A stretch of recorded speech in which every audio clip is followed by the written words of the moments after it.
ሰላም ተማሪዎች እንደምን አላችሁ? አሰፋ ነኝ ከወንጓን አካዳሚ 12ኛ ክፍል የጂኦግራፊ መምህራችሁ ነኝ። 12ኛ ክፍል ዩኒት 6 የተለያዩ ክፍሎችን እያየን መተናል። አሁን ክፍል 4 ደርሰናል። ለምሳሌ በክፍል 2 እና 3 ያየነው ኢንቫይሮንመንታል ሰስቴናቢሊቲ ቻሌንጆች አይተናል። ዓለማችን ቀጣይነት ያለው የሰው ልጅ ደህንነት፣ የአካባቢ ልማት እና የኢኮኖሚ እድገት ተጣጥመው እንደሄዱ ማድረግ አንድ ነገር ነው። እሱ ግን ፈተና እየገጠመው ነው። የቀጣይ ልማትና እድገት ስጋቶች አይተናል። መፍትሄዎችን አይተናል። ኢንቫይሮንመንታል ኤጁኬሽን ኤነርጂ አጠቃቀም ላይ ሪኒዌብል የሆነ ታዳሽ ከኢታዳሽ የተፈጥሮ ሀብት የኃይል ምንጮች ወደ ታዳሽ የኃይል ምንጮች መመጣት እንዳለበት፣ የአካባቢ ትምህርት ወይም ኢንቫይሮንመንታል ኤጁኬሽን መስፋፋትና ሰዎች ላይፍ ስኪል ኢንቫይሮንመንታል ፍሬንድሊ የሆነ ከአካባቢ ጋር ተስማምቶ ለመኖር የሚያስችል ባህሪ ማዳበር እንዳለባቸው አይተናል። ከዛው ጋር በተያያዘ አሁን የምናየው ከሰስቴናቢሊቲ ቻሌንጅ ጋር እንደ ሶሉሽን በተያያዘ የተለያዩ አይነት ሞመንትስ አሉ። ዜር አር ሞመንትስ ኤንድ ኢንዲጂነስ ፕራክቲስ የተለያዩ አይነት ቪውስ አሉ።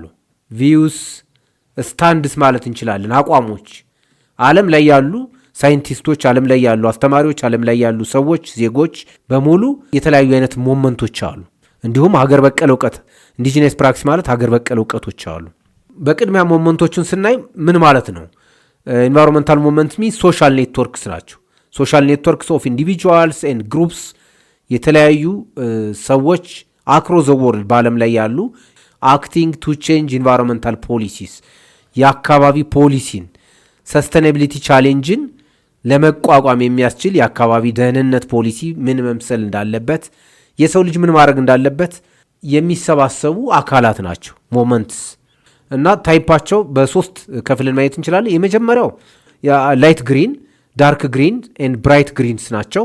የመጀመሪያው ላይት ግሪን ነው። ላይት ግሪን ፎከስ ምን ላይ ነው የሚያተኩሩት? ኢንቫይሮንመንታሊዝም አስ ኤ ላይፍ ስታይል ቾይስ። ግሪን ኢዝ ዘ ኒው ብላክ ምን ማለት ነው? ኢንቫይሮንመንታሊዝም ፎከስ አስ ኤ ላይፍ ስታይል ቾይስ። ላይፍ ስታይል ቾይስ ሚንስ ኦፍ ኤቭሪ ኢንዲቪጁዋል ማለት ነው። ኤቭሪ ሲቲዝን እያንዳንዱ ዜጋ የሚኖርበትን ከአካባቢው ጋር የሚኖርበትን መንገድ በመቀየር ነው ኢንቫይሮንመንታል ሰስቴናቢሊቲ መቀየር ያለብን። ስለዚህ ፖሊሲዎች ማተኮር ያለባቸው ለምሳሌ ከተሞች ላይ የሚኖሩ ሰዎች ውሃ ይጠቀማሉ፣ ሽንት ቤት ይጠቀማሉ። ኢንዱስትሪ ያላቸው ሰዎች ከኢንዱስትሪ የሚወጣ ጽዳጅ አለ፣ ደረቅና ፈሳሽ ቆሻሻዎች አሉ። ገጠር አካባቢ የሚኖሩ አርሶ አደሮች መሬት ይጠቀማሉ። አሳ የሚያመርቱ ሰዎች ውሃን ይጠቀማሉ፣ ሪቨርስ ሌክስ ይጠቀማሉ። እያንዳንዱ የተፈጥሮ ሀብት የሚጠቀም ሰው እያንዳንዱ የተፈጥሮ ሀብትን ተጠቅሞ የሚያመርት ሰው አመለካከቱ ሲቀየር፣ ባህሪው ሲቀየር ዓለም ጤነኛ ትሆናለች ብለው ነው የሚያስቡት። ፎከስ የሚደረገው ላይፍ ስታይል ቾይስ ነው። ላይፍ ስታይል ቼንጅ ነው። ቼንጅ ለምሳሌ የተፈጥሮ ሀብትን መሬት የሚያመርቱ ፍራፍሬ፣ ቡናና ፍራፍሬ የሚያመርቱ ገበሬዎች ማሳው ላይ የተፈጥሮ ሀብቱ ምንም ሳይነካ፣ አፈሩ ሳይነካ፣ ለምነቱ ሳይቀንስ በአግባቡ ማልማት አለብኝ ብሎ ሰው ሲያስብ ነው ዴግራዴሽን የሚወገደው። ዲፎሬስቴሽን ይወገዳል፣ ኤር ፖሊሽን ይወገዳል። አሳን በማርባት የሚተዳደረው ማህበረሰብ ሐይቁን መበከል የለብኝም ብሎ ሲያስብ ሐይቁን አይበክለውም። አሳውን በመጠኑ ነው የሚያመርተው። ለምሳሌ ዝርያው እስኪጠፋ ድረስ አያመርተውም። ፖሊሽን የለም፣ ኤክስቲንክሽን የለም፣ የዝርያ መጥፋት የለም ማለት ነው። አት ኢንዲቪጁዋል ቤዚስ ነው። አት ኢንዲቪጁዋል ነው። ሁለተኛው ዳርክ ግሪንስ ነው። ዳርክ ግሪኖች እንደ ፖሊሲ የዚህ አመለካከት አራማጆች የሚሉት ኢንዱስትሪያል ካፒታሊዝም አዝ ዘ ኢነሚ ኤንድ ሲክ ራዲካል ፖለቲካል ቼንጅ ዘ ኢነሚ ኦፍ ዘ ወርልድ ማለት ነው። የዓለማችን ደህንነት ማለት ከአየር ንብረት ለውጥ፣ ከበረሃማነት፣ ከድርቅ፣ ከዓለም መጠነ ሙቀት መጨመር ዓለማችን ነፃ ልትሆን የምትችለው ነፃ ያልሆነችው መጀመሪያ ችግር የገጠማት በኢንዱስትሪያል ካፒታሊዝም አማካይነት ነው።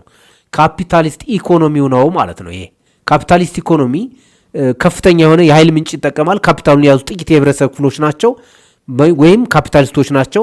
ይሄ አሰራር ሲስተም ሲቀየር የዓለም ችግሮች ይወገዳሉ ብለው ያስባሉ። የካፒታሊዝም ፖሊሲ ነው የችግሩ ምንጭ ብለው ነው የሚያስቡት ማለት ነው። ብራይት ግሪንስ በሌላ መልኩ ከሁለቱ ከላይት ግሪን እና ከዳርክ ግሪን የሚለዩት ዘይ ብሊቭ ዛት ራዲካል ቼንጅ ስሩ ቤተር ዲዛይንስ ኤንድ ኒው ቴክኖሎጂ የሰው ልጅ ከችግሮቹ በላይ ሆኖ አዳዲስ ቴክኖሎጂዎችን በማመንጨት በካይ የሆኑትን በካይ ባልሆኑት አካባቢ ይሄ ዋተር ፖሉሽን፣ ላንድ ዲግራዴሽን፣ ዲፎሬስቴሽን፣ ክላይሜት ቼንጅ የሚያስከትሉትን የአካባቢ አደጋ የሚያስከትሉትን አሰራሮች፣ ቴክኖሎጂዎች በሌሎች ዘመናዊ በሆኑ በመተካት ምድራችን ጤናማ ማድረግ ይቻላል። የምድራችን ጤናማ ስትሆን ምርታማነት ይጨምራል፣ የኢኮኖሚ እድገት ይጨምራል፣ የሰው ልጅ ደህንነት ይረጋግጣል ብለው ያስባሉ። ለምሳሌ እዚህ ጋር በነዳጅ የሚሰሩ ተሽከርካሪዎችና ሞተሮች በሙሉ በኤሌክትሪክ ኃይል እንዲሰሩ ቢደረግ በቃ ፖሉሽን የለም ማለት ነው። ክላይሜት ቼንጅ የለም፣ ግሎባል ዎርሚንግ የለም። ኢንቫይሮንመንታል ሙቭመንት በኢትዮጵያ ደረጃ ምን ይመስላል የሚለውን አያይዘን ለማየት በኢትዮጵያ ደረጃ የኢንቫይሮንመንታል ሙቭመንቶች ምሳሌ ሆነው የሚጠቀሱት አንደኛው ለም ኢትዮጵያ የሚባል ኦርጋናይዜሽን ነው።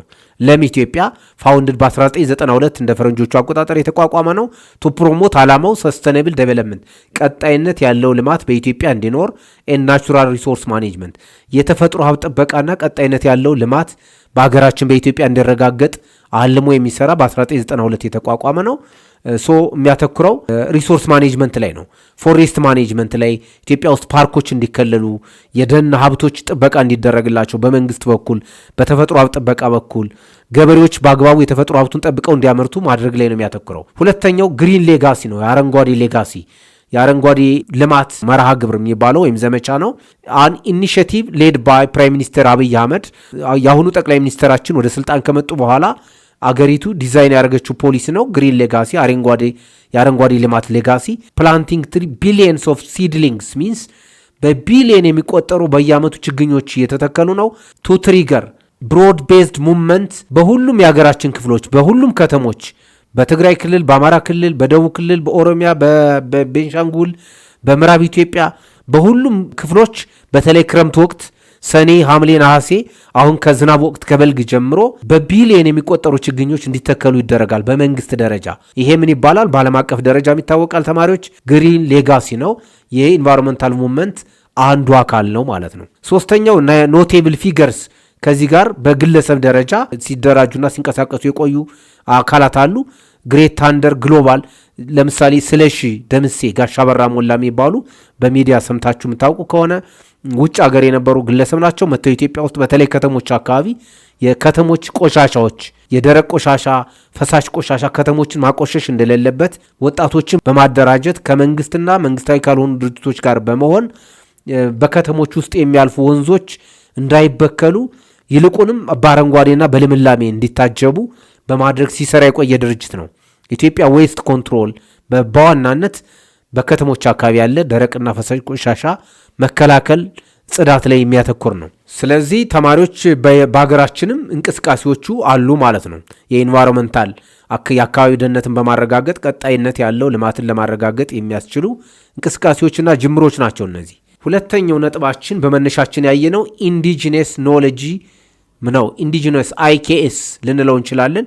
ኢንዲጂነስ ኖሌጅ ሲስተም ሚንስ ሀገር በቀል እውቀት ሲስተም ነው። ሀገር በቀል እውቀት ከዘመናዊ እውቀት በተለየ መልኩ የአካባቢ ደህንነትና ጥበቃን ያግዛል።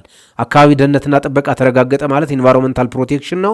ፕሮዳክሽን ይጨምራል፣ ኢኮኖሚ ያድጋል ማለት ነው። ኢኮኖሚ ያደገ ማለት የሰው ልጅ ደህንነት ይረጋገጣል፣ የሰው ልጅ መብቶች፣ ፍላጎቶች ይሟላሉ። IK ዲፋይን ለማድረግ ዩኒክ ነው፣ የተለየ ትራዲሽናል፣ ባህላዊ፣ ሎካል ኖሌጂ አካባቢያዊ የሆነ ዴቨሎፕድ ዊዝን ስፔሲፊክ ጂኦግራፊክ ሎኬሽንስ በተወሰነ አካባቢ ለምሳሌ ጅማ ከሆነ ጅማ አካባቢ የሚታወቅ፣ ሀረር ከሆነ ሀረር አካባቢ የሚታወቅ ማለት ነው። አካባቢያዊ ነው፣ ዩኒክ ነው፣ የተለየ ነው፣ ባህላዊ ነው። ይሄ በምን በኩል የሚል ጥያቄ ካነሳን በተፈጥሮ ሀብት ጥበቃ በኩል፣ በምግብ አዘገጃጀት በኩል፣ ግጭትን በመፍታት በኩል፣ በአካባቢ ደህንነት በኩል ለምሳሌ ወደ ደቡብ ኢትዮጵያ ስትሄዱ አብዛኛው ደን አይነካም። ምክንያቱም ባህሉ የጌዲዮና የኦሮሚያ ባህል ለምሳሌ አብዛኛው ኦሮሚያ ተፈጥሮ አብዛኛው የቤንሻንጉል ጉሙዝ ዝቅ ብለን እናየዋለን። አካባቢዎች ተፈጥሮ ከሰው ልጅ እኩል ነው የሚታየው፣ ይከበራል። ስለዚህ አንድን ደን ያላግባብ በሆነ መልኩ ማህበረሰቡን እንዳያጠፈው ባህሉ ራሱ ይከታተላል፣ ይቆጣጠራል ማለት ነው። ስለዚህ ተፈጥሮ የሚጠበቅበት እውቀት ማለት ነው ኢንዲጂነስ ኖሌጅ። እዚህ ጋር ተፈጥሮ የሚጠበቅበት ሰውና ተፈጥሮ ተጣጥመው ተስማምተው እንዲኖሩ የሚደረጉበት ዘርፍ ማለት ትልልፉ እውቀቱ እንዴት ይተላለፋል? ኢንዲጂነስ ኖሌጅ ከሆነ እንግዲህ ኤጁኬሽን ነው። ኤጁኬሽን ከሆነ በምን መልኩ ነው የሚተላለፈው? ኦራሊ ትራንስሚትር ነው። ፍሮም ጀነሬሽን ቱ ጀነሬሽን ከአንዱ ትውልድ ወደ አንዱ ትውልድ በማየትና በቃል ነው የሚተላለፈው። የተጻፈ በመደበኛ ትምህርት በደንብ የተካተተ አይደለም ማለት ነው። ምናልባት ተማሪዎች በአካባቢያችን ስንኖር ከቤተሰባችን የምንማረው ማለት ነው። ለምሳሌ የምግብ አዘገጃጀት፣ ከሰዎች ጋር እንዴት መስተጋብር በሰላም መኖር እንደምትችሉ ብዙ እውቀቶች፣ ትምህርቶች አሉ። እሱ ማለት ነው ኦራሊ ትራንስሚትድ ፓስድ ስሩ ኢሚቴሽን፣ በማየት በመኮረጅ ነው። በማየትና በምልከታ ነው የሚተላለፈው። ኤን ዴሞንስትሬሽን፣ በመስራት ለምሳሌ ሴቶች ሆናችሁ እናቶቻችሁ የሚሰሩትን በማየት የተለያየ ባህላዊ ምግብ አዘገጃጀት ትችላላችሁ። የተለያየ እሱ ስሩ ኢሚቴሽን ኤንድ ዴሞንስትሬሽን ነው። ታያላችሁ፣ ትሰራላችሁ፣ ትሞክራላችሁ። በዛ መልክ ነው የሚተላለፈው። ባህላዊ ሕክምናን ውሰዱ። ለምሳሌ ባህላዊ ሕክምና በማየት ነው። የሆነ ዩኒቨርሲቲ ውስጥ ገብቶ በመማር አይደለም።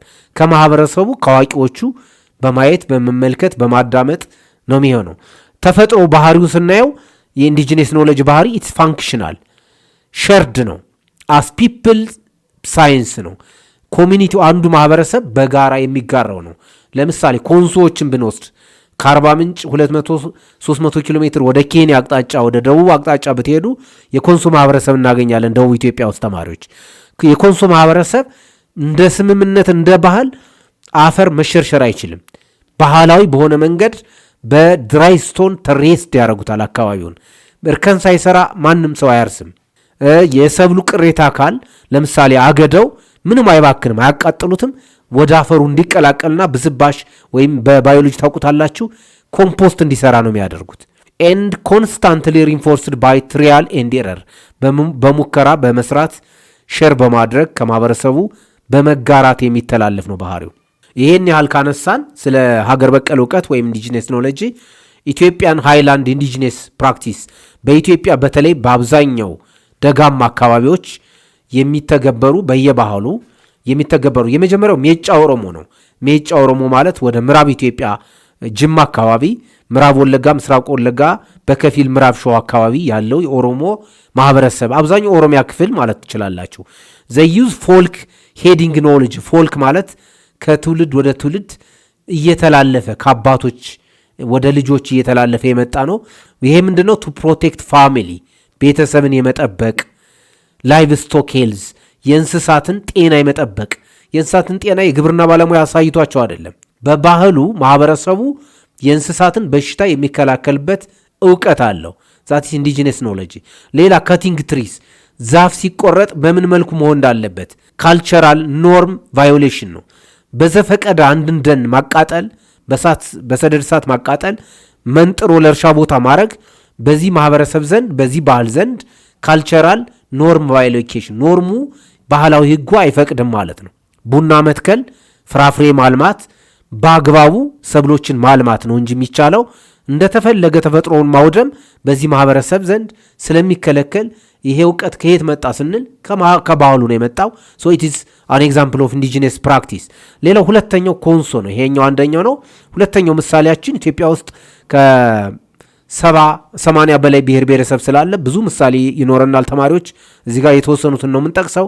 ኮንሶ ካልቸራል ላንድስኬፕ ነው። ከፍ ብዬ እንደገለጽኩት የኮንሶ ማህበረሰብ በደቡብ ኢትዮጵያ አካባቢ የሚኖር ራሱን የቻለ አንድ ወረዳ ወይም ሁለት ወረዳ አካባቢ የሚይዝ ነው። ፋሞስ ፎር ታዋቂ ነው። ፌመስ ከሆነ ኢንተርናሽናል ይታወቃል ማለት ነው እውቀቱ። ፎር ኤክስቴንሲቭ ድራይ ስቶን ተሬስ፣ ከድንጋይ የሚሰራ ባህላዊ እርከን ይታወቃሉ። ቢውልት ኦቨር ሃንድረድስ ኦፍ ይርስ፣ ለብዙ መቶ ዓመታት ለ400 ለ500 ዓመታት ከዚያም በላይ ለሆነ ጊዜ ይሄ ማህበረሰብ ይዞት የመጣ የተፈጥሮ ሀብትን በርከን የመጠበቅ እውቀት ነው። ቱ ፕሪቬንት ሶይል ኢሮዥን፣ ያፈር መከላትን፣ የላይኛው ያፈር ለማፈር መከላትን ወይም መራቆትን። ኤንድ ኮሌክት ዋተር ሚንስ የዝናብ ወተር ራን ኦፍ እንዳይኖር እንዳይፈስ ወደ ከርሰ ምድር ገብቶ ያፈሩን ልምላሜ ወይም ያፈሩን ሞይስቸር እንዲጠብቅ ለማድረግ ይችላሉ ኮንሶዎች። ይህን እውቀት እንዴት አገኙት? ኢንዲጂነስ ነው፣ ሀገር በቀል ነው፣ ባህላዊ ነው። ሌላኛው ኮንሶ ታውንስ ነው። ኮንሶ ታውንስ ከዚሁ ከኮንሶዎች ጋር የተለ ፓሌታ አር ሰርክልድ ባይ መልቲፕል ዲፌንስ። ሌላው ኮንሶዎች አሰፋፈራቸው አንድ ሰፈር ነው፣ ብቻውን አይሰፍሩም። ብቻውን ተበታትኖ ከሰፈር የተፈጥሮ ሀብቱ ይጎዳል ብለው ስለሚያስቡ አንድ ሰፈር ለምሳሌ 30 ሰዎች አንድ ቪሌጅ ላይ ነው የሚሆኑት። ቪሌጁ ደግሞ በአጥር ይታጠራል። ዲፌንስ ነው። ራሳቸውን ከተፈጥሮና ከሰው ሰራሽ አደጋዎች ለመከላከል የዲፌንስ እውቀት አላቸው። የላንድ ማኔጅመንት እውቀት አላቸው። የኮንፍሊክት ሪዞሉሽን እውቀትም አላቸው ማለት ነው። ፓሌታ የሚባሉት መንደሮች ዲፌንስ አላቸው። በእነሱ ቋንቋ ፓሌታ፣ ኮንሶ ታውንስ። ከዚሁ ከሀገራችን ሳንወጣ ተማሪዎች ሌላው ኢንዲጂነስ ኖሎጂ ጌዲዮ ነው። የጌዲዮና የጉሙዝን ጉዳይ ነው የምናየው። ጌዲዮ አሁንም ከሐዋሳ ወደ ደቡብ ኢትዮጵያ ያላችሁ ልጆች ታውቃላችሁ። ሀገራችን ከአዲስ አበባ ወደ ሐዋሳ ወደ ደቡብ ነው የምትሄዱት። ከሐዋሳ ወደ ደቡብ ምስራቅ አቅጣጫ የሚገኝ ነው ጌዲዮ። ዩሴራ የሚባለው ትራዲሽናል ሬጉሌሽን ነው። ባህላዊ ኖርም ወይም ሬጉሌሽን ነው።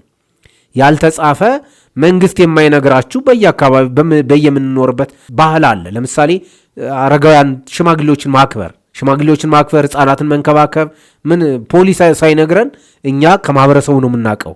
ይሄ ትራዲሽናል ሬጉሌሽን ወይም ኖርም ይባላል። ቱ ሪስፔክት ኦል ስፒሽስ። የጌዲዮ ካልቸር ሁሉም ዝርያዎች፣ ሁሉም የእጽዋት ዝርያዎች፣ የእንስሳት ዝርያዎች በከንቱ አይጠፉም። ልክ እንደ ሰው ልጅ እኩል ይከበራሉ ማለት ነው። የማይነኩ ዛፎች አሉ። አንድ ተራራ ላይ በደን የተሸፈረ ተራራ ምክንያታዊ ካልሆነ በስተቀር በዘፈቀደ አያወድሙትም፣ አያጠፉትም ማለት ነው። ሶንጎ ሳክሪድ ትሪስ ኢንጌዲዮ ዘራር ሳክሪድ ትሪስ ሚንስ የተቀደሱ የሚባሉ ሳክሪድ ማለት የሃይማኖታዊ ተቋም አካባቢ ብዙዎቻችሁ ሙስሊሞች ወይ ክርስቲያኖች ትሆናላችሁ ብዬ ገምታለሁ ተማሪዎች። ለምሳሌ የማምለኪያ ቦታዎች መስጊድ ውስጥ ያሉ ወይም ቤተክርስቲያን ውስጥ ወይም ገዳማት ውስጥ ያሉ ቅርሶች ማለት ነው። እነሱ ማንም ሰው አይዳፈራቸውም፣ ሳክሪድ ናቸው። ልክ እንደዚያ ሁሉ በጌዲዮ ባህል ውስጥ የማይነኩ ትልልቅ ዛፎች በስም ሁሉ ተለይተው የሚታወቁ የማይነኩ አሉ። ፕሮቴክትድ ባይ ታቦስ። እነሱን ዛፎች ዲስትሮይ ማድረግ ወይም ዲፎሬስቴሽን ማካሄድ ታቦ ነው፣ ክልክል ነው ማለት ነው። ወደ ጉሙዝ ስንመጣ ጉሙዝ ቤንሻንጉል ጉሙዝ ክልል ያለ አንድ 20% የሚሆን 21% የሚጠጋ ማህበረሰብ ነው። ትልቁ ብሔር ነው ቤንሻንጉል ጉሙዝ። በነገራችን ላይ ጉሙዝ ብሔረሰብ ሪሶርስ አር ጊፍት ፍሮም ዳያተሪ ያምባ። በእነሱ ባህል ያምባ ከሚባል አምላክ የተሰጠ ነው። የተፈጥሮ ሀብቶች፣ ዛፎች፣ ውሃ፣ ለማፈር የፈጣሪ ጊፍት ነው ብለው ያምናሉ። ዘዩዝ ሽፍቲንግ ካልቲቬሽን። ስለዚህ ይሄንን ፈጣሪ የሰጠ የተፈጥሮ ጸጋ መጉዳት አይገባም የሚል እምነት አለ ማለት ነው በዚህ ባህል ውስጥ በጉሙዝ ማህበረሰብ ውስጥ። ይሄንን ስለሚያምኑ መሬቱን በተከታታይ ለ50 ዓመት ለ100 ዓመት በተከታታይ ማረስ፣ ለውሃ መሸርሸር፣ ለንፋስ መሸርሸር፣ ለተለያየ አደጋ ማጋለጥ ክልክል ነው ማለት ነው። ዘዩዝ ሽፍቲንግ ካልቲቬሽን ሚንስ ለምሳሌ ለ1 ዓመት ለ2 ዓመት ለእርሻ ስራ ታውሉትና ታመርቱበታላችሁ። እንደገና ረፍት ትሰጡታላችሁ። መልሶ በደን ተሸፍኖ ይቆይናል። ካረፈ በኋላ እንደገና ከ5 ከ10 ዓመት በኋላ መልሳችሁ ታመርቱበታላችሁ። ዛት ሽፍቲንግ ካልቲቬሽን ዓላማው ምንድን ነው? ቱ ሜንቴን ፎሬስት ሶይል ኮምፕሌክስ ነው። ፎሬስት ሶይል ሚንስ መሬት ለእርሻ መሬት የሚውለውንና በደን የተሸፈነውን እንደተጣጣመ ለማቆየት ነው። ሁሉም ለእርሻ ቦታ ከዋለ ወደ ዴዘርቲፊኬሽን፣ ቀደም ብለን በሌሎች ትምህርቶች አይተነዋል፣ ወደ በረሃማነት ወደ ክላይሜት ቼንጅ ስለሚሄድ የኮንሶ የጉሙዝ ባህል በዚህ መልክ በራሱ ይሄ እውቀት አለው ማለት ነው። ኢንዲጂነስ ኖሌጅ አለው። ሌላው ሪሶርስ አር ሲን አስ አንሴስትራል ሄሪቴጅ፣ የተፈጥሮ ሀብቶች ከዘር ከትውልድ ወደ ትውልድ እየተላለፉ የመጡ ቅርሶች ናቸው ተብሎ ይታመናል በጉሙዝ ማህበረሰብ ዘንድ። ቢሎንጊንግ ቱ ዘ ሆል ፒፕል፣ የሁሉም ናቸው። የአሁኑ ብቻ አይደለም፣ የአሁኑ የሚመጣውም ትውልድ ነው። እንደዛ ተብሎ እንዲታመን እንደ ቅርስ እንዲታይ እንደ ሳክሪድ እንዲታይ የሚያደርጉ ባህሎችና አሰራሮች በየብሔረሰቡ አሉ። ይሄ ምን ይባላል ባጭሩ? ኢንዲጂነስ ኖሌጅ ሲስተም ወይም ሀገር በቀል እውቀት ማለት ነው። ተማሪዎች ሀገር በቀል እውቀትን እንግዲህ ያየነው ከተፈጥሮ ሀብት ጥበቃ አንጻር እና ከቀጣይነት ያለው ልማት አንጻር ነው እንጂ በተለያየ ዘርፍ አለ። በግጭት አፈታት አለ፣ በሕክምና በመድኃኒት በተለያየ ዘርፍ ማየት ትችላላችሁ አስፍታችሁ። ትምህርታችን ከማጠናቀቃችን በፊት ጥያቄ እንሰራለን። የመጀመሪያው ጥያቄያችን ዘ ፓሌታ ድራይ ስቶን ወልድ ታውንስ፣ በደረቅ ድንጋይ የተገነቡ መንደሮች ወይም ከተሞች አር ካራክተሪስቲክስ ኦፍ ዊች ካልቸር፣ የየትኛው ባህል አካላት ናቸው ነው። አሰፋፈር በዲፌንስ ኤ ሜጫ ኦሮሞ፣ ቢ ጌዲዮ፣ ሲ ጉሙዝ፣ ዲ ኮንሶ። መልሳችን ኮንሶ ነው። ኮንሶ ካልቸራል ላንድስኬፕ አንዱ የሚታወቅበት በፓሌታው ነው። ወልድ ቪሌጅስ ማለት ነው፣ የታጠሩ መንደሮች ሁለተኛው ጥያቄ which group of environmentalists focus on environmentalism primarily as a lifestyle choice? environmentalism means አካባቢያዊነት ማለት ነው። እዚህ ጋር አካባቢያዊነት ማለት የተፈጥሮ አካባቢን የመሬታችን የተፈጥሮ አካባቢን ውሃን፣ መሬትን፣ አየርን፣ እጽዋትን ጤናማ አድርጎ በመጠበቅ የሰው ልጅ ብልጽግናውን ማረጋገጥ ይችላል ብሎ አቋም መያዝ ነው ኢንቫይሮንመንታሊዝም። ሶ እሱ የእያንዳንዱን ግለሰብ ያኗኗር አመለካከት ላይፍ ስታይል በመቀየር ነው የዓለማችን ጤናማነት ማምጣት የሚቻል ብሎ የሚያምነው የትኛው ነው? ዳርክ ግሪንስ እነዚህ ሲስተም ላይ ነው የሚያተኩሩት። የኢኮኖሚ ሲስተሞች፣ የፖለቲካል ሲስተሞች፣ የኢንዱስትሪ ሲስተሞች ናቸው የዓለማችን የሰስተኔቢሊቲ ቻሌንጅ ብለው ነው የሚያስቡት። ብራይት ግሪኖች የሚያስቡት ምንድን ነው? የሰው ልጅ ከችግሩ በላይ መሆን ይችላል ነው። አዳዲስ አመራረቶችን አዳዲስ አጠቃቀሞችን በማምጣት አዳዲስ ቴክኖሎጂን በማምጣት ዓለማችን የገጠማትን የኢንቫይሮንመንታል ፕሮብለምስ የአካባቢ ችግር ስንል ፖሉሽን፣ ዴግራዴሽን፣ ዴዘርቲፊኬሽን ማለት ነው። እዚህ ጋር መቋቋም ይችላል ነው የሚሉት። መልሳችን ሲ ነው። ላይት ግሪንስ ነው። እያንዳንዱ ሰው መጀመሪያ አመለካከቱ አቋሙ እያንዳንዱ ዜጋ ሲቀየር ሁሉም ሰው ቆሻሻውን በአግባቡ ያስወግዳል ማለት ነው። ውሃ አይበከልም፣ አየር አይበከልም፣ የኳስ ሜዳ መንገዶች አይበከሉም፣ ጽዱና ንጹህ ከተማ ይኖረናል ማለት ነው። ተማሪዎች የዕለቱን ትምህርታችን እዚህ ላይ እናጠናቀቃለን። በሌላ ትምህርት እስከምንገናኝ ደህና ሁኑ።